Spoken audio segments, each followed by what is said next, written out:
Boa noite, turma. Eu sou a professora Monique e hoje daremos sequência à nossa disciplina de Fundamentos da Alfabetização. Quero convidá-los e convidá-las para estudar comigo hoje legislações e diretrizes educacionais e alguns enfoques para a alfabetização nessas institucionalizações legais do país. Bom, para iniciarmos, vamos pensar quando o Brasil começa a estabelecer leis e diretrizes para a educação pública, gratuita, de qualidade. Bom, a primeira diretriz vai se efetivar apenas em 1824. Será um encaminhamento para o estabelecimento da educação primária. No entanto, como o Estado não se responsabiliza, não gera fiscalizações, verbas, nem metas, não se efetiva. No entanto, é o primeiro passo para se estabelecer uma educação pública.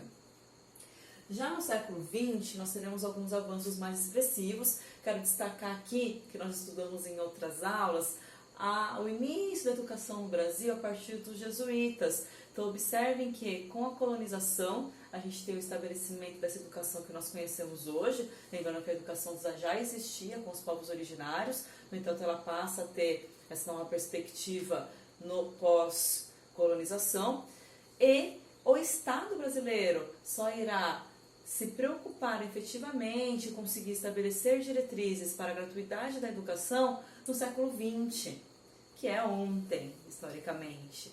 Então, nós teremos em 1920 a primeira universidade, que será no Rio de Janeiro.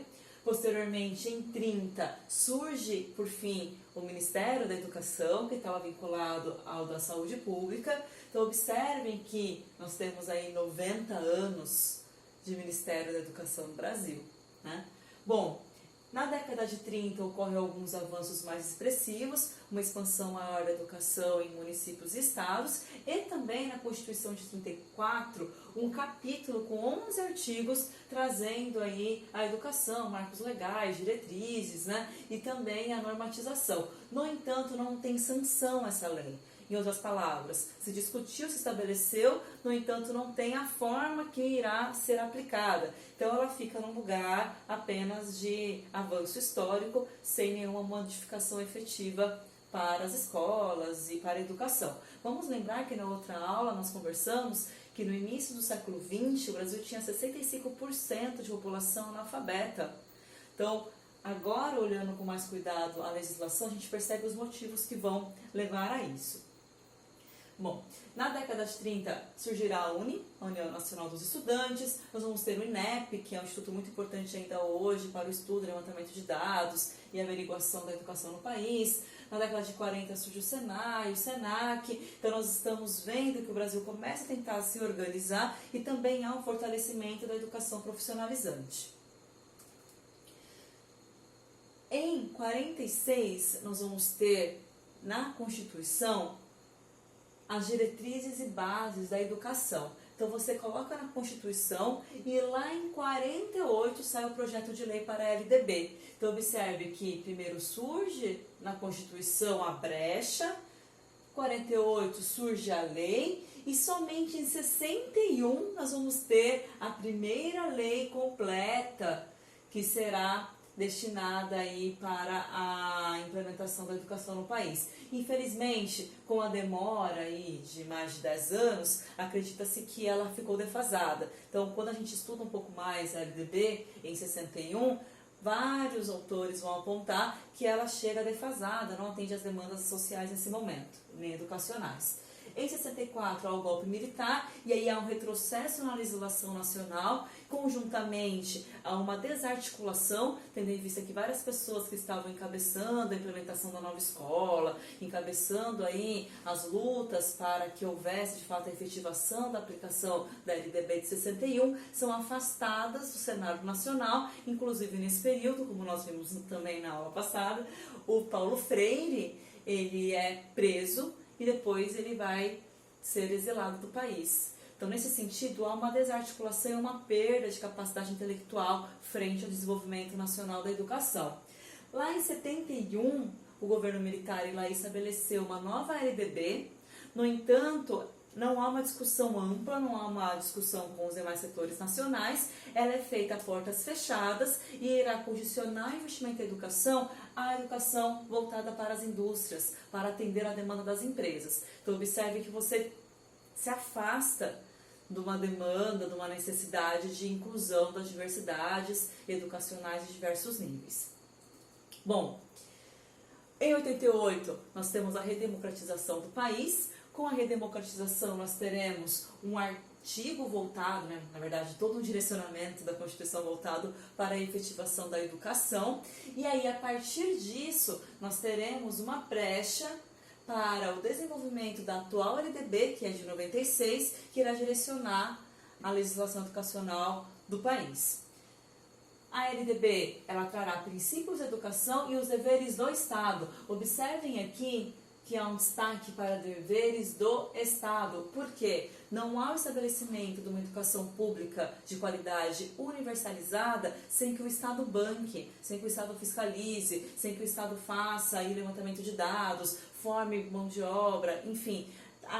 Há necessidade de que o Estado faça um planejamento para que se efetive a educação.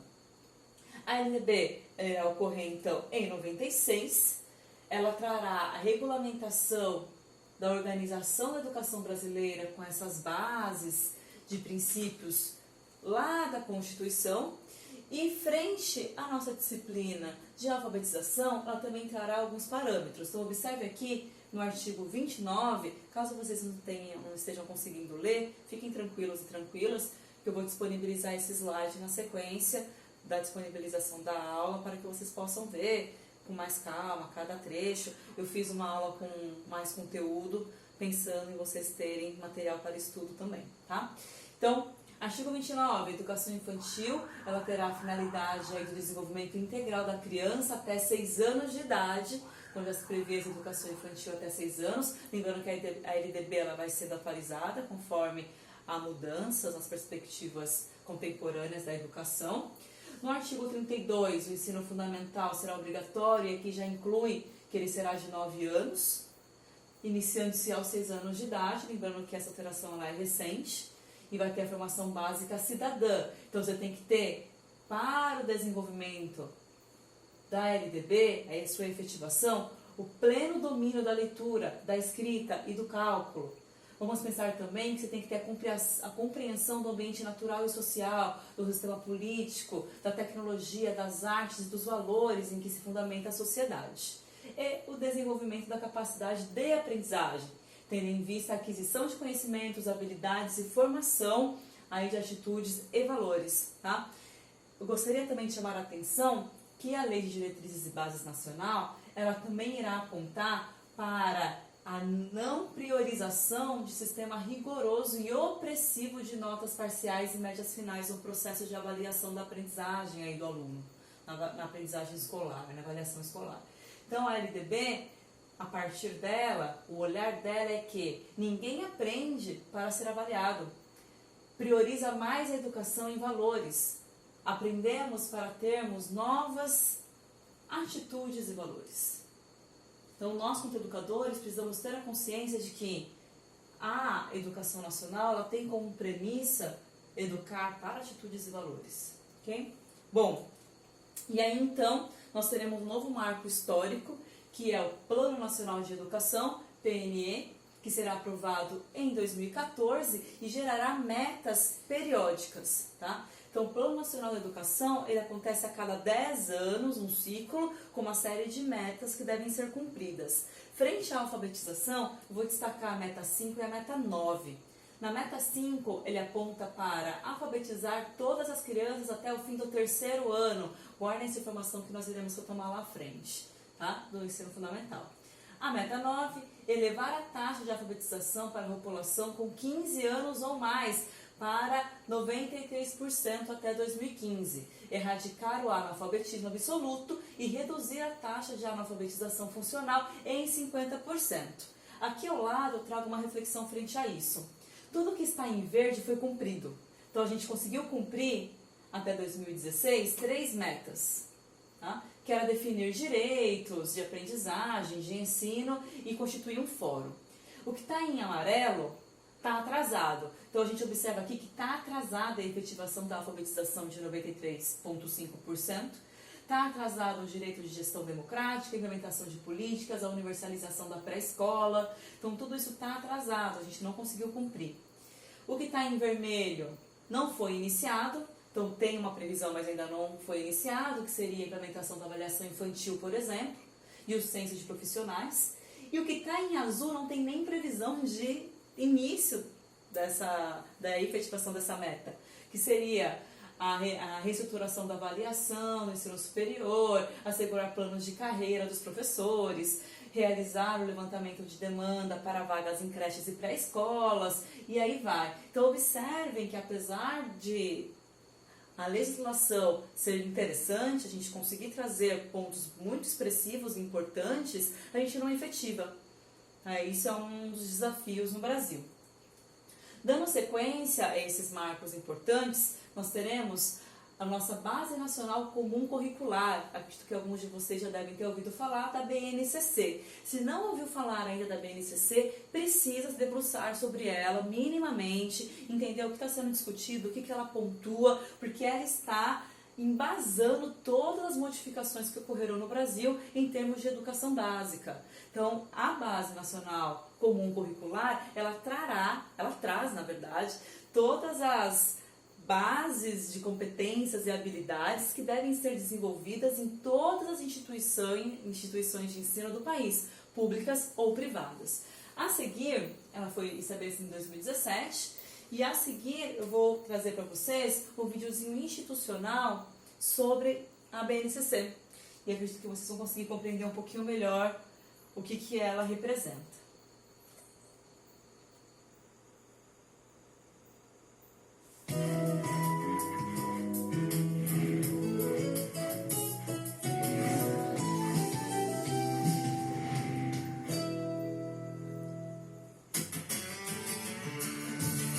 O que é a Base Nacional que vai orientar a educação no Brasil?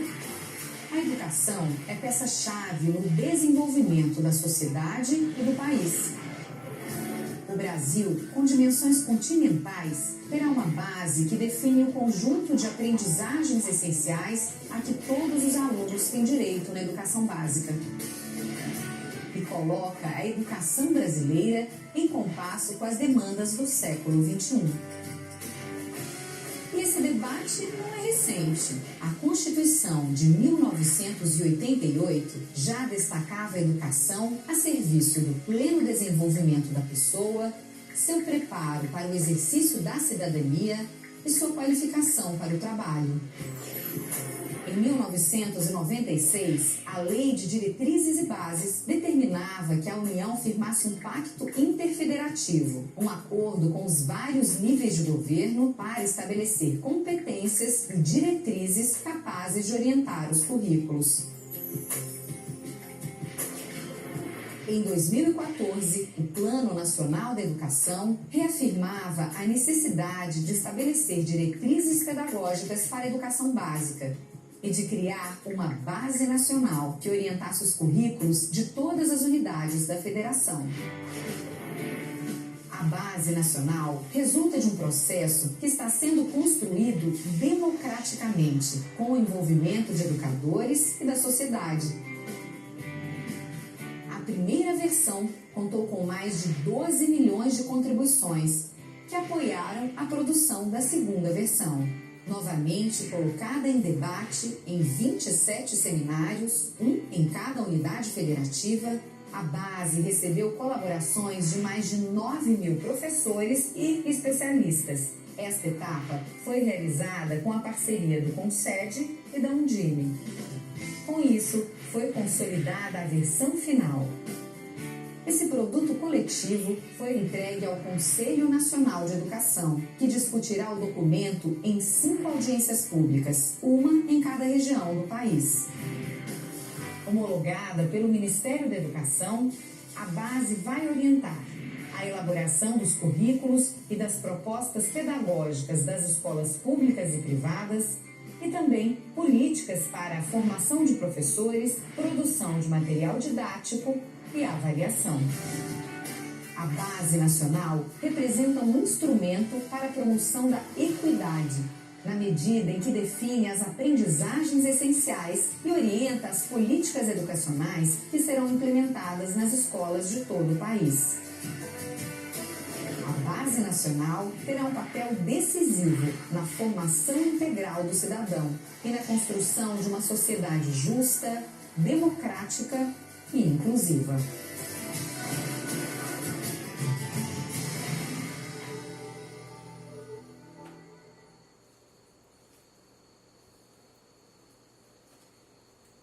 A Base Nacional Comum Curricular, como nós vimos então, ela regulamenta as aprendizagens essenciais nas escolas públicas e privadas, traz a promoção da igualdade e estabelece as competências e diretrizes.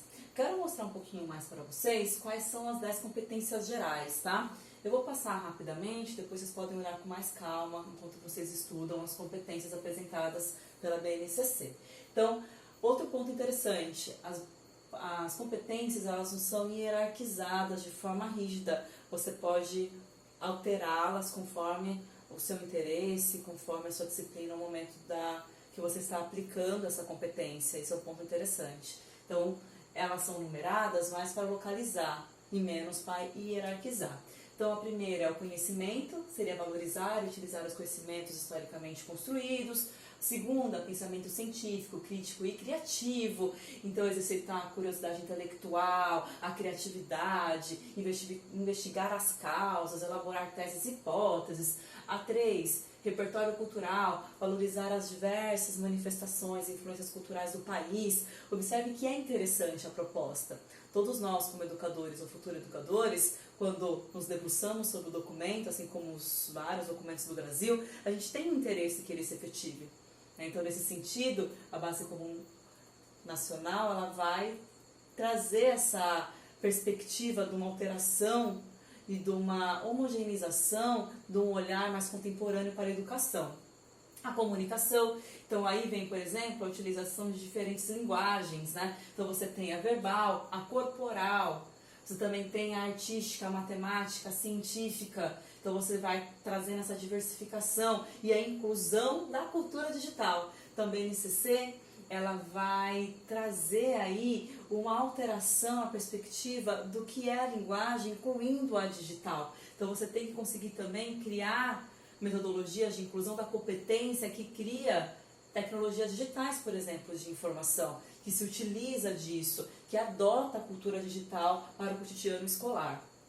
Trabalho e projeto de vida, então valorizar a diversidade de saberes também, relacionar com o mundo do trabalho, das escolhas alinhadas com a cidadania. A argumentação, então argumentar com bases e fatos, dados, informações confiáveis, conseguir trazer aí uma responsabilidade em âmbito local, regional, então dialogar o conceito com o que está acontecendo naquele lugar, na educação básica, por exemplo, a gente conseguir que aquele futuro cidadão, desde pequenininho, se relacione com as demandas locais, com os direitos, com o que ele vai querer transformar, a empatia e cooperação. Então imagina se nós, quanto estudantes no momento, não conseguisse ter a noção de empatia com o que está acontecendo em relação à pandemia. No outro ponto de vista, a gente também precisa se cuidar. Então, você tem que ter o autoconhecimento e o autocuidado, conhecer o que é a saúde, por exemplo, nesse momento de pandemia, o que é um vírus. Então, a escola ela tem que conseguir dar conta de abarcar essas questões. Também, do ponto de vista da diversidade humana, das emoções, do outro, né? E a responsabilidade de cidadania, que é agir de forma pessoal e ou coletiva, com autonomia e responsabilidade. Então, existe aí toda uma possibilidade de olhares. Percebe que a gente saiu da caixinha de disciplinas? Então, a base ela nos convida a trabalhar com competências e habilidades. Então, eles nos obrigam a pensar interdisciplinarmente. Na pedagogia, a gente trabalha de forma já interdisciplinar, mas muitas vezes a gente se depara com os conteúdos separadinhos por áreas, né? E aí agora a gente vai entrar em áreas de fato, né? Porque, por exemplo, a parte de alfabetização, ela entra para a área de linguagens. Então, ela se torna o foco das aulas de língua portuguesa nos primeiros anos do ensino fundamental, por exemplo. ela também vai trazer aí a antecipação da finalização da alfabetização. Lembra que eu comentei lá atrás que no plano nacional a gente teve o 3º ano do ensino médio como marco? Do ensino médio, desculpa, vício de ensino médio, gente. Então lá atrás, no plano nacional, a gente tinha como indicativo de finalização da alfabetização o 3º ano.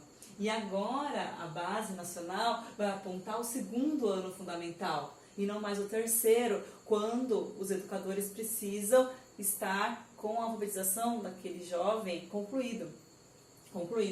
E aí tem também essa consciência fonológica através da percepção de sons e das palavras, atribui também, né, que o professor consiga identificar as dificuldades do aluno e facilitar o processo dele, selecionar e ampliar metodologias e estratégias diversificadas. Então lembra que nós conversamos na outra aula? Como é que eu consigo acolher diferentes demandas de diferentes alunos para alfabetizá-lo?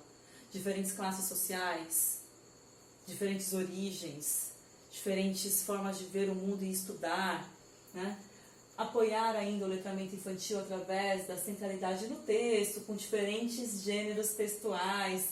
E aí a alfabetização ela também vem somada com uma coisa nova, que é esse letramento digital.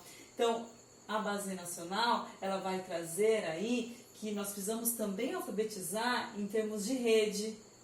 Nós precisamos também alfabetizar aquele jovem para a inclusão digital com um olhar crítico. Então a gente precisa ter aí uma consciência do que é o cyberbullying. Nós temos que ter responsabilidade ao ter uma alfabetização digital para ter consciência das fake news, informações, como lidar com esse monte de informações e ferramentas digitais que estão disponíveis. E aí é interessante a gente se dar conta que o professor ele não precisa ser o detentor de todo o conhecimento técnico, né? Ele vai ter que conseguir lidar com aquelas ferramentas disponíveis, mas ele é mediador. Então a instituição tem que auxiliar ele para que haja infraestrutura, para que tenha ali um técnico que vai conseguir efetivar, que ele coloque em prática ideias, enfim. Então tem que ter todo um aparato digital aí para que o professor se debruce e se beneficie dessas possibilidades. Bom, a ampliação do uso da tecnologia da BNCC vai alterar as práticas de linguagem e o documento dá ênfase para o ensino das especialidades da leitura e escrita e ambientes digitais. Então olha que interessante, o documento trará os gêneros clássicos, então a gente vai estudar o conto, a crônica, a entrevista, a notícia, a tirinha, a receita. No entanto, nós também iremos estudar novos gêneros, que são através dos chats, através dos tweets, dos posts, dos e-zines e etc. Alguns a gente nem sabe muito bem o que significa, né? Pelo menos a minha geração já está ficando defasada. Os textos multissemióticos e multimediáticos. Percebam que nós, como educadores, teremos a necessidade de dialogar com o momento histórico do aluno. Quais são as ferramentas que eles estão utilizando? Qual é a mídia social? Qual é a facilidade tecnológica que eles se empoderaram? Como é que nós trazemos isso para a sala de aula, para a alfabetização, inclusive, né? Então, nós teremos, nesse contexto, a necessidade de alfabetizar para além do escrito. A gente vai alfabetizar para as imagens. Então, isso entra em imagens estáticas, mas nós também iremos alfabetizar para imagens em movimento e para o som. Então, o componente vai contribuir aí para que haja essa dinâmica, né, esse significado de mensagens muito mais amplas, né? Para os anos iniciais, cabe ao professor contribuir para a construção desse multiletramento e qualificar as produções e a utilização das ferramentas digitais, considerando também os aspectos éticos, estéticos e políticos. Obviamente, o ato de alfabetizar vai muito além da decodificação de um símbolo. Ao nos alfabetizarmos, nós estamos também nos formando esteticamente, eticamente e politicamente. Bom, quais são as áreas aí, né, de especificidades para cada momento educacional? Então, na educação infantil, através de exercícios lúdicos, nós vamos despertar a curiosidade, nós vamos iniciar a cultura da escrita, nós vamos aí adquirir a familiaridade com o texto. Por fim, as crianças passam a associar a escrita como uma forma de representar a sua fala. Então a gente sai do decorar as letras e passa para o todo. Falamos disso na outra aula, né? Então você tem que educar aquele jovem para várias linhas, e também na base nacional traz isso. Você consegue vincular a escrita não apenas ao alfabeto, mas à complexidade do que ele está escrevendo, né? Do que ele está ali representando a partir da fala agora na escrita. No ensino fundamental, o que foi aprendido no infantil vai ser aprofundado nos 2 primeiros anos do ensino fundamental, e os alunos adquirem um sistema de escrita alfabético e desenvolvem com maior profundidade as habilidades de leitura e escrita por meio de eixos: oralidade, análise linguística, semiótica, leitura escrita e promoção de textos. Tá? No final do processo de alfabetização, que é um contínuo, você tem que concluir até o 2º ano. No entanto, no 3º você dá base, você melhora, e aí você vai desenvolvendo no decorrer do fundamental até concluir para que aquele jovem seja de fato uma pessoa alfabetizada e não um analfabeto funcional, por exemplo. Então, ao final do processo, ele tem que ter desenvolvido as habilidades. Nós vimos as competências, agora observe as habilidades vinculadas à alfabetização. Compreender diferenças entre escrita e outras formas gráficas, dominar as convenções gráficas, conhecer o alfabeto, compreender a natureza alfabética do nosso sistema de escrita, dominar as relações entre grafemas e fonemas, saber decodificar palavras e textos escritos, saber ler, reconhecer globalmente as palavras, fluência e rapidez de leitura. Então, futuros educadores, essa é a grande diretriz do momento, né? São as grandes metas de competências e habilidades. Bom, como que nós, quanto educadores, vamos tentar colocar isso em prática? Porque, de fato, a escola que nós estudamos hoje, até essa forma de aula que nós estamos tendo, ela ainda não condiz com o que está sendo solicitado na base nacional.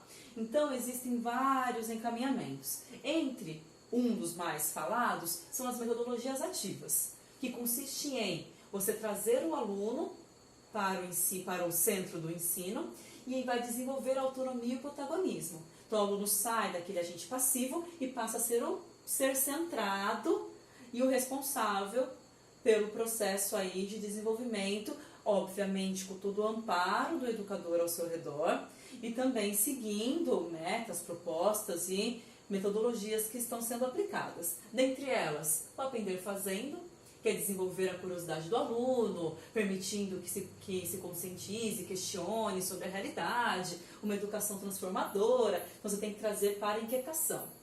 O ensino híbrido, que é você conseguir casar o ensino à distância com o ensino presencial, conseguindo dialogar com as duas ferramentas. O modelo de rotação, que você vai utilizar diferentes espaços de aprendizagens pré-definidos pelo educador.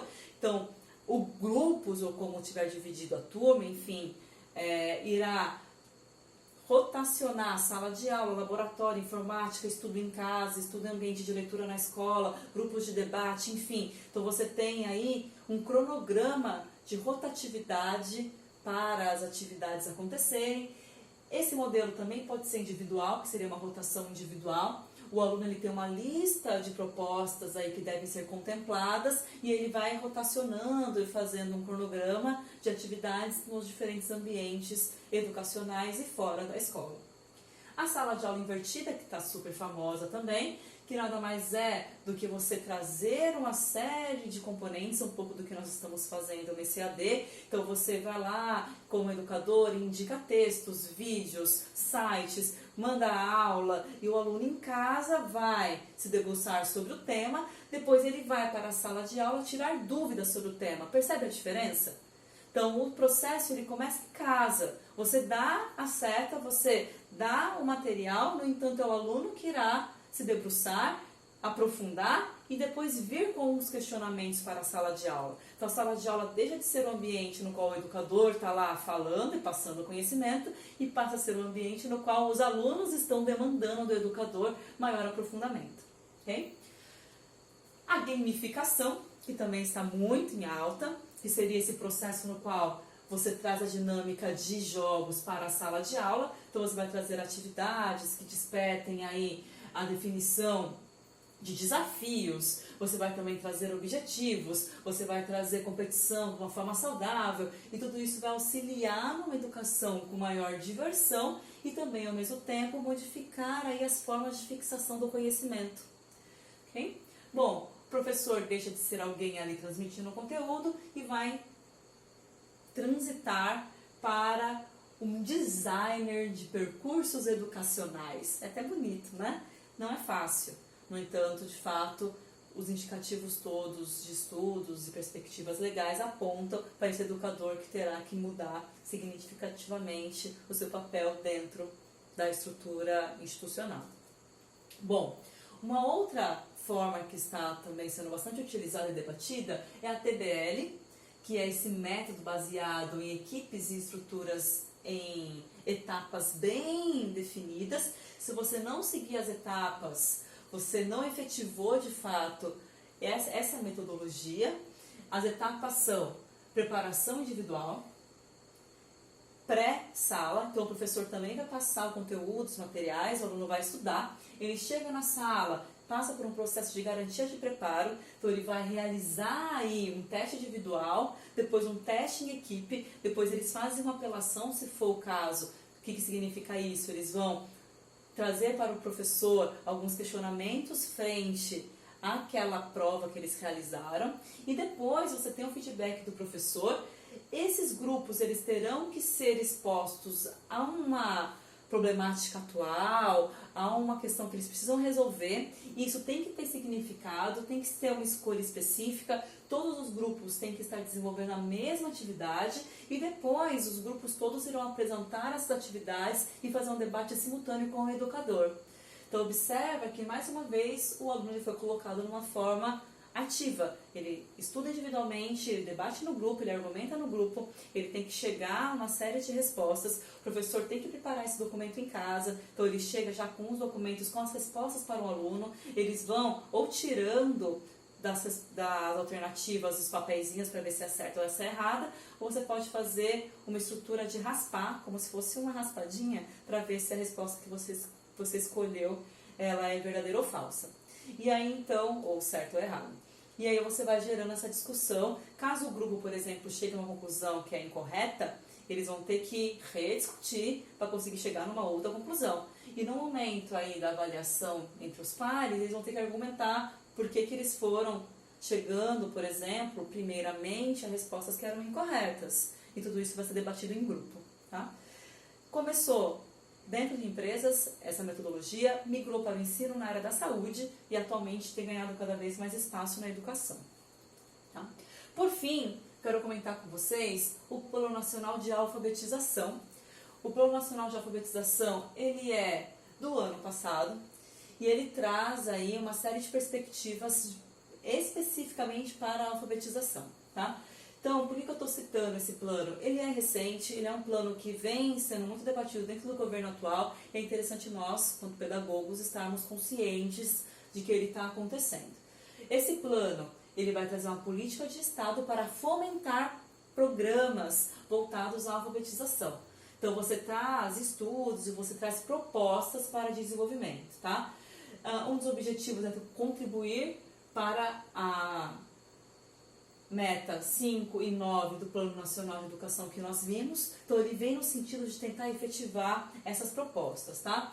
Dentre os pontos interessantes do documento, eu acho importante a gente ter consciência de que ele tem uma adesão voluntária. Então, diferente da base nacional, ele vem com a perspectiva de a instituição adotar ou o educador adotar, se ele acreditaram que aquele momento é viável o uso desse plano. Ele destaca a alfabetização como método fônico, e nós falamos disso em algumas aulas atrás, sobre a diferença dos métodos de alfabetização, e aqui eles vão retomar o método fônico, que é aquele que tem como premissa você ir aprendendo as letras, o som das letras, e depois ir utilizando essa consciência para a escrita, tá? Bom, para alguns teóricos, há um descompasso do plano com a BNCC. No entanto, quem desenvolveu, quem elaborou esse programa, fala que não, que na verdade ele vem com a perspectiva de tentar casar aí algumas questões da BNCC que não estavam ainda bem com diretrizes, tá? Eles irão elaborar, estão em processo de elaboração de um relatório nacional de alfabetização baseado em evidências, que aí sim tende a trazer orientações para a implementação efetiva da política, tá? Uma das pessoas aí utilizadas como base para a justificação desse plano é a Line Erin, que é uma pesquisadora de Nova York, e ela fala: como as crianças aprendem a ler e quais as melhores maneiras de ensiná-las não é simples questão de opinião. Os cientistas que estudam a instrução e aquisição da literacia realizaram pesquisas que dão respostas definitivas a essas perguntas e descartam opiniões incorretas. Suas descobertas revelam que os leitores iniciantes, para serem bem-sucedidos, devem aprender de início como funciona o sistema alfabético de escrita. Eles precisam aprender as formas, os sons e o nome das letras, como as letras representam sons separados nas palavras e como dividir as palavras faladas nos menores sons representados pelas letras. Observe que nós falamos disso quando nós falamos do desenvolvimento das metodologias de alfabetização e que as teorias mais contemporâneas vão naquela linha de que quando eu aprendo, por exemplo, a falar blusa, eu aprendo a blusa como um todo, quando nós somos criança. E aí depois a gente vai conseguindo fragmentar as especificidades, por exemplo, do botão, né? Quando a gente aprende a falar cadeira, a gente não aprende a falar cadeira, a gente aprende a falar cadeira. Então, existe uma discrepância aí de linhas metodológicas. Alguns autores acreditam que isso também está divergente entre os documentos nacionais. No entanto, como eu falei, não há imposição e no próprio documento eles apontam que é interessante que haja uma diversidade de metodologias e a importância da inclusão e a consideração da metodologia fônica. Ok? Turma, então é isso. Quero encerrar a nossa aula com algumas reflexões. Vou trazer uma reflexão do Mia Couto hoje, que ele vai falar. Queixamos-nos de que as pessoas não leem livros, mas o déficit de leitura é muito mais geral. Não sabemos ler o mundo, não lemos os outros. E aí o Rubem Alves, que eu venho dialogando com ele ultimamente, por isso na nossa última aula também trouxe algumas reflexões dele, vai dizer para nós que o título mais simples desse artigo seria Avaliação da Educação. Mas não quero misturar a educação com aquilo que as escolas fazem. A educação é algo que transborda os limites da escola. Por vezes ela se choca com as escolas. Acho que foi o escritor Mark Twain que disse que não permitia que a escola interferisse na sua educação. Educação é aquilo que passa a fazer parte do nosso ser. Parte do que sou tem a ver com a música erudita, sobre a qual nada se disse nas escolas que frequentei. Essa frase aqui do Rubem Alves dialoga muito fortemente com as atuais perspectivas da educação. O que nós estamos selecionando e o que nós pretendemos deixar para gerações futuras. O que é realmente importante de ser ensinado em instituição educacional e o que será válido para a construção desses cidadãos. Fica a pergunta para o fim dessa nossa aula de hoje. Muito obrigada. Aqui estão as bibliografias, se vocês quiserem dar uma pesquisada. Eu vou deixar na descrição do texto também e nos links de sugestão lá no YouTube alguns desses vídeos e o link dos textos, caso vocês queiram dar uma olhada, tá bom? Muito obrigada, boa noite.